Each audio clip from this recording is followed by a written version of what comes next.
Ito guys, biyaya, pinapaluto ng kangkang, itlog, saka ampalaya. Ito guys, igisa natin na pinaluto ng kangkang, natin nagayat ng palaya, natin nagayat ng mga sangkap, natin nabating itlog. Ay, may mantika na yung kawali, pagsabay natin sibuyas sa bawang. Pag nakalmalas ng sibuyas sa bawang, lagyan natin kamatis. Natin inekos-nekos.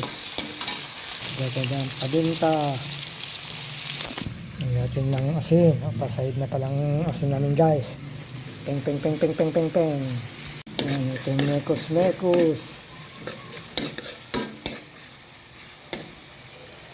Pagluto na ng kamatis, lusak na. Lagyan natin ang palaya. Ating inekos-nekos. Lagyan ng seasoning. Inekos-nekos ulit. So guys, ating takpan para maluto-luto ang ampalaya. So guys, luto na ating ampalaya. Lagyan natin itlog.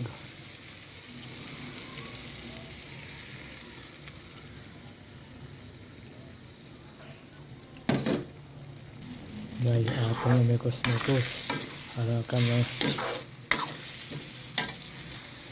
Ito guys, ayos na ating ginisang ampalaya na itlog na pinuluto ng kangkang.